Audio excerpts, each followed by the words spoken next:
गुरु प्यारी सात संगत जी, आप सभी को प्रेम भरी राधा स्वामी जी। सात संगत जी, आज हम आप जी के लिए एक छोटी सी प्रेरणादायक कहानी लेकर आए हैं, जिसे सुनने के बाद आपको लगेगा कि वह मालिक आपकी विनती, आपकी प्रार्थना को जरूर सुन रहा है।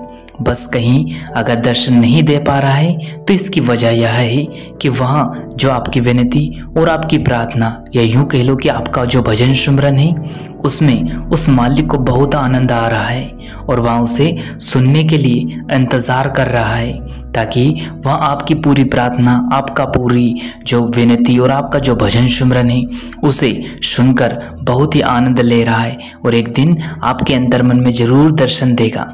तो इस छोटी सी प्रेरणादायक कहानी को जरूर सुने और उस मालिक का शुक्रिया अदा कमेंट बॉक्स में राधा स्वामी लिखकर जरूर करें जी। तो चलिए हम चलते हैं आगे।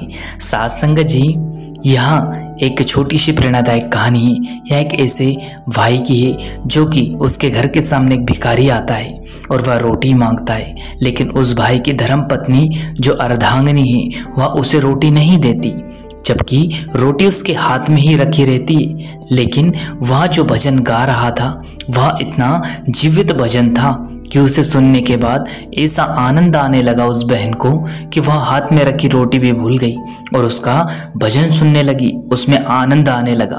तो चलिए हम चलते हैं इस कहानी की ओर। सात संगत जी, एक भिखारी एक भाई के घर के बाहर खड़ा होकर बड़ा ही प्यारा भजन गा रहा था।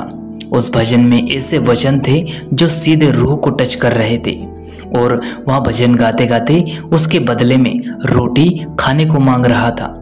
सात संगत जी, उस भाई की धर्मपत्नी काफी देर से उसको देख रही थी और उसके भजन का आनंद ले रही थी और उससे कह रही थी, रुको भाई, आ रही हूँ, जबकि रोटी उसके हाथ में ही रखी थी। फिर भी कह रही थी, रुको, आ रही हूँ। वह भिखारी भजन गा रहा था और इतना उसके भजन में इतना आनंद था कि वह बहन उस भजन को सुनकर मंत्र मुग्ध हो गई और आनंद से इतनी झूम गई कि वह उसके भजन को सुनने को उसको रोटी भी नहीं दी और भजन सुनने लगी। रोटी वह भिखारी मांगता रहा और भजन को गाता रहा। सात संगत जी, वहीं पास में उस बहन का पति बैठा हुआ था और यह सब देख रहा था, पर उसके समझ में नहीं आ पा रहा था कि आखिरकार यह कर क्या रही है। तो वह उसकी पत्नी से बोला कि रोटी हाथ में लेकर खड़ी हो और वह भाई बाहर मांग रहा है, उसे कह रही हो कि आ रही हूं, जबकि रोटी हाथ में रखी है, तो उसे दे क्यों नहीं दे रही हो। सात संगत जी, वह उसकी धर्म पत्नी बोली, हाँ रोटी दूंगी, पर क्या है ना कि मुझे उसका भजन बहुत ही प्यारा लग रहा है, बहुत ही आनंद आ रहा है, सीधा रूह को टच कर रहा है। अगर उसको रोटी दूंगी तो वह अगले घर चला जाएगा, मुझे उसका भजन पूरा सुनना है, इसलिए मैं भी उसको रोटी नहीं दूंगी जब तक कि मुझे वह पूरा भजन ना सुनाई देने लगे। सात संगत जी, देखिए इस छोटी सी प्रेरणादायक कहानी से क्या प्रेरणा मिलती है। यदि हम जो भजन सुमरन करते हैं, जो विनती प्रार्थना करते हैं, उसके बाद भी यदि वह मालिक आपकी नहीं सुन रहा है, तो समझिए कि उस बहन की तरह प्रभु को आपकी प्रार्थना, आपका भजन सुमरन, आपकी विनती बहुत प्यारी लग रही है।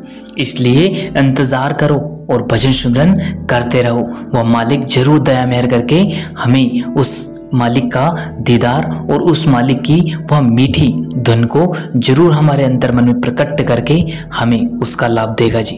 शुक्रिया। सात संगत जी, अगर यह प्रेरणादायक कहानी आपको बहुत सुंदर लगी हो तो जरूर कमेंट बॉक्स में राधा स्वामी लिखे जी और अपनी भजन बंदगी को बहुत ही अच्छे तरीके से करते रहे, यानी कि भजन सुमरन में पूरा वक्त देते रहे जी। शुक्रिया।